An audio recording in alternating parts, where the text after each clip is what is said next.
Agatha கிறிஸ்டியின் குரூர வீடு. அத்தியாயம் 15. உன் அறை தயார் என்றாள் சோஃபியா. தோட்டத்தில் அருகருகில் நின்று கொண்டிருந்தோம். மாலை முழுதும் முடிந்து இரவு ஜனிக்கும் அந்தி சாயும் தருணம். துளிர்விடத் துவங்கியிருந்த மர இலைகள் காற்றில் படபடத்து ஒளி எழுப்பிய வண்ணமிருந்தன. மிகவும் சன்னமாய் சூரிய ஒளி இருந்ததால் கொஞ்சம் இருண்ட உற்சாகமற்ற சூழலே இருந்தது. யாரும் இல்லாத தனிமை, ஒளியற்ற வெளி குழம்பி உள்ள என் மனதுக்கு மேலும் நிர்மானுஷ்ய பயத்தை தரும் சூழல். இப்படி வருந்திய சோஃபியாவுக்கு ஆறுதல் தர நான் வாயெடுக்கும்போது பின்புற தோட்டத்தின் உள்பகுதியிலிருந்து ஓர் உருவமும் உடனேயே அதன்பின் இன்னொரு உருவமும் வீட்டினுள் நுழைந்தன. எங்களை அவை கவனிக்கவில்லை. பனிப்புகையும் ஒளியற்ற வெளியும் யாரென்று அடையாளம் காண்பதில் சிக்கல் ஏற்படுத்தின. நாங்கள் இருவருமே கூர்மையாகி கண்களால் துளாவினோம். முதலில் சென்றது பிராண்டா. பனியின் வீச்சுக்கு ஈடு கொடுக்க பெரிய மழைக்கோட்டு ஒன்று அணிந்திருந்தாள். அவள் நடையில் ஓசை எழுப்பாமல் விரையும் பூனையின் திறமையும் யாருக்கும் தெரியாமல் இரகசியமாய் நழுவும் போக்கும் இருந்தன. அந்தியின் மங்கலான வெளிச்சத்துள் அதே பயநடையுடன் கரைந்தாள். உள்ளே போனவள் விசாலமான ஜன்னலை கடக்கும்போது தீவிரமாய் கவனித்தேன். அவளை முதலில் சந்தித்து விலாவரியாய் விசாரணை செய்தபோது உதித்தாளே பயமற்ற வலப்புற சுழிப்படங்கிய சந்தேக வினை புன்னகை, அதே விஷம பாவனையில் போய்கொண்டிருந்தாள். சில நொடிகளில் நழுவலில் தனக்கே உரித்த நடுக்கத்தோடும் அதிர்வோடும் தன்னை யாரும் பார்த்துவிடக் கூடாதே என்னும் பரபரப்பிலும் சுற்றும் முற்றும் கவனித்தபடி பிராண்டாவின் அடி தொடர்ந்து மங்கிய ஒளியில் உள்ளே நுழைந்து மறைந்த இரண்டாவது உருவம் லாரன்ஸ். இவ்வாறு பிராண்டாவும் லாரன்ஸும் நடந்து சென்ற போக்கில் இரண்டு பேர் சாதாரணமாய் வெளியே நடந்து சென்று வந்ததாகவோ இயற்கை ரசிக்க விஸ்தாரமான தோட்டத்துக்கு நடை சென்று வந்ததாகவோ எடுத்துக்கொள்ளவே இயலவில்லை. பேய் போல கோட்டையும் போட்டு மூடிக்கொண்ட இருவரின் நடையிலையும் திருட்டுத்தனமும் தடுமாற்றமும் தான் இருந்தன. பின்புற ஓடையின் அருகே ஜோசப்பைனுடன் நான் பேசிக்கொண்டிருந்த போது அமைதியை கிழித்து கொண்டு ஒலித்த சுள்ளி ஒன்று மிதிப்பட்ட ஓசையை பிராண்டா அல்லது லாரன்ஸ் இவர்களின் காலடி ஏற்படுத்தியிருக்குமோ என்னும் மின்சார மின்னல் என்னுள் எழுந்தது. இருக்கலாம். இந்த பழக்கம் இவர்கள் இருவருக்கும் எத்தனை நாட்கள் இருக்கிறதோ. இதனால் தானாகவே எழுந்து ஓர் ஊந்தலில் ஜோசஃபைன் எங்கே என கேட்டேன். ஆஸ்ட்ரஸுடன் மேலே படுத்து கொண்டிருக்கலாம் என பதில் தந்த சோஃபியா ஆஸ்ட்ரஸை பற்றி எனக்கு கவலையாய் உள்ளது என்றாள். ஏன்? யாருடனும் பேசாமல் ஒரு விதமாய் வாழ்கிறான். போலியோ வந்ததிலிருந்தே மாறிவிட்டான். அவன் மூளைக்குள் ஏதோ ஒரு சிந்தனை பல நாட்களாக ஓடிக்கொண்டிருக்கின்றது. என்ன என்று தெரியவில்லை. சில சமயங்களில் கத்தி கூப்பாடு போட்டு எங்கள் அனைவரையும் வெறுத்து தள்ளுகிறான். சிறு பிராயம் பிடிவாதம் வளர வளர சரியாகிவிடும்.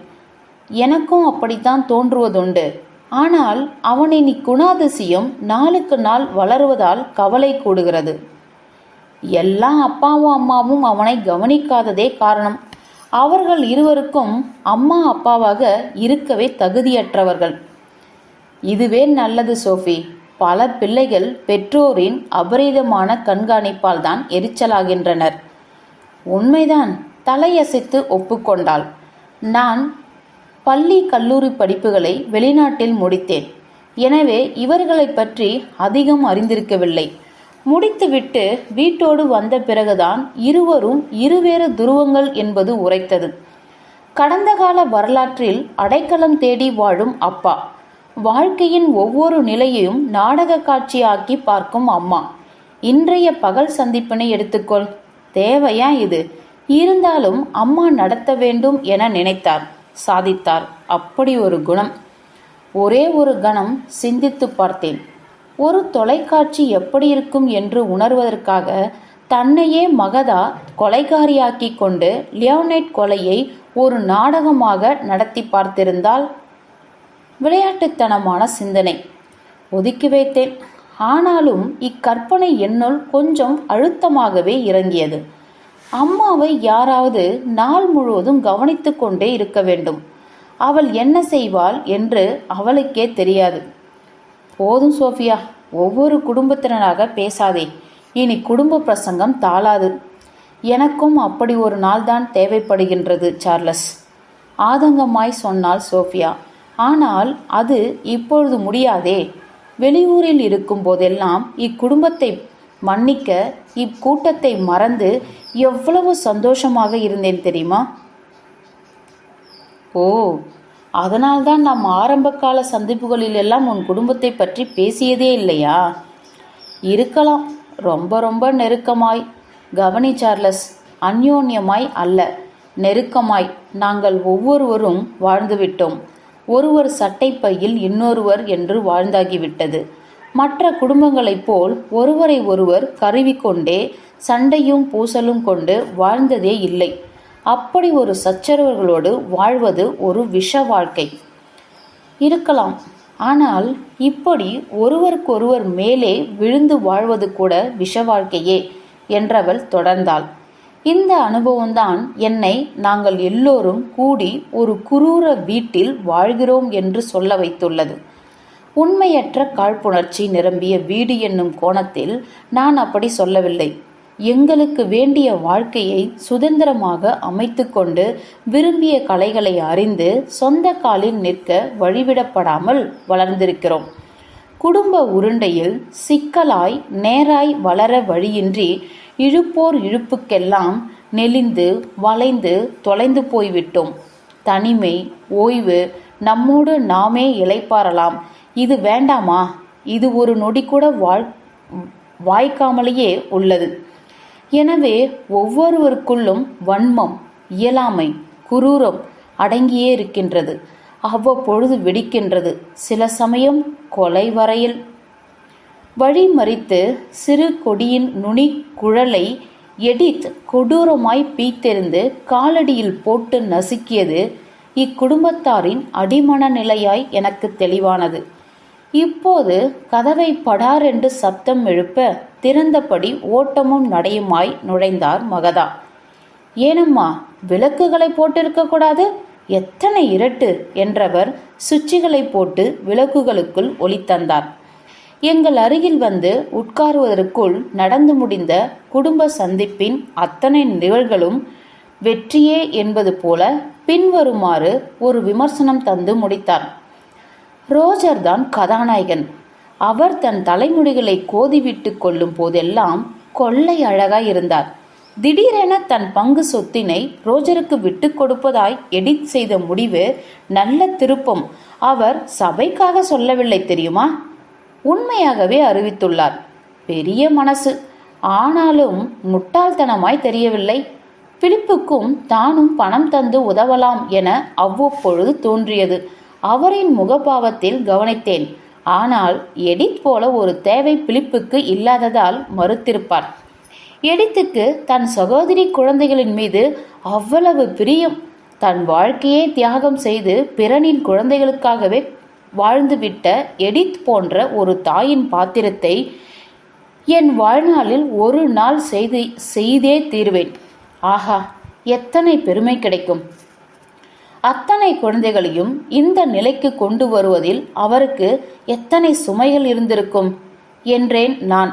மகதாவின் விமர்சனத்தை தடுக்கும் இலக்கில், விட்டால் பிறர் குழந்தைகளை வளர்க்கும் பாத்திரத்துக்கு என்ன உடை உடுத்தலாம், என்ன ஒப்பனை செய்யலாம் என விளாசி தள்ளிவிடுவார். அதுவும் லியோனட்டை பிடிக்காமல் மனம் புரிந்து வந்து பிடித்ததுமே இல்லாமல் ஒரு வாழ்வில் இத்தனை செய்திருக்கிறார் என்றால் என்று நான் பேசியதை தடுத்து, லியோனட்டை வெறுத்தாரா? யார் சொன்னது? பெரியவர் மீது தீராத ஆசை வைத்திருந்தவர் எடித் என்று திடுக்கிட வைத்தார் மகதார். அம்மா, நிறுத்து என்றாள் சோஃபியா. பேசவிடு சோஃபியா, ஆரம்பத்திலிருந்தே அவர் பேச துணிவதை நீ மிகவும் தடுக்கிறாய் என்றேன் நான். அதுதான் சரி. இப்போ என்னை எதிர்த்து பேசாதே சோஃபியா. ஏதோ காதல் என்றால் இரு வாட்டசாட்டமான உடல்கள் நிலவொளியில் பின்னி பிணைந்து கிடப்பது என நீ நினைக்கிறாய். என மகதா விளக்க, நான் எடித்தே தனக்கு லியோனட்டை பிடிக்கவே பிடிக்காது என வர்ணித்திருந்ததை நினைவு கூர்ந்தேன்.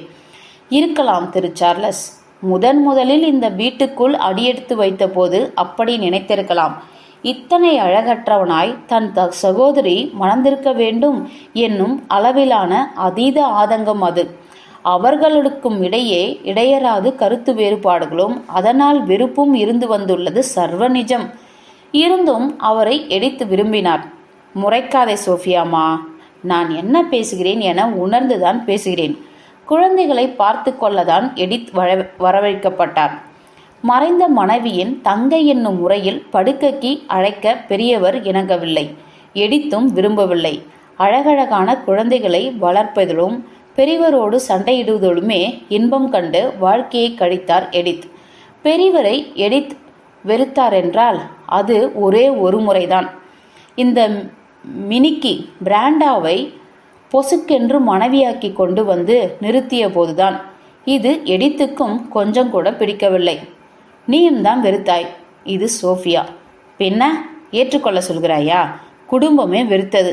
எடித் ஒருபடி மேலே போய் உமிழ்ந்தே விட்டார். போதுமா?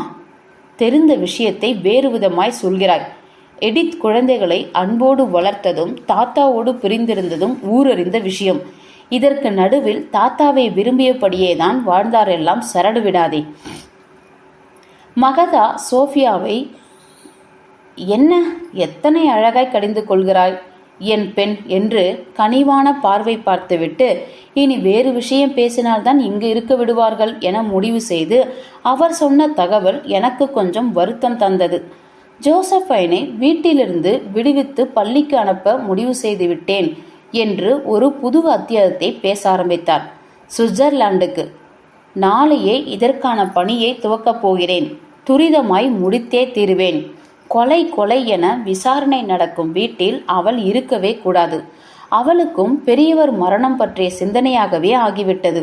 போதா குறைக்கு அதை கண்டுபிடித்தேன் இதை கண்டுபிடித்தேன் என்று எதையெல்லாமோ ஒட்டு கேட்டு எழுதியபடியே இருக்கிறாள். ஒரு குழந்தை பண்ண வேண்டிய வேலையா இதெல்லாம்? அவள் வயது குழந்தைகளின் துணை இப்பொழுது அவளுக்கு அவசியம்.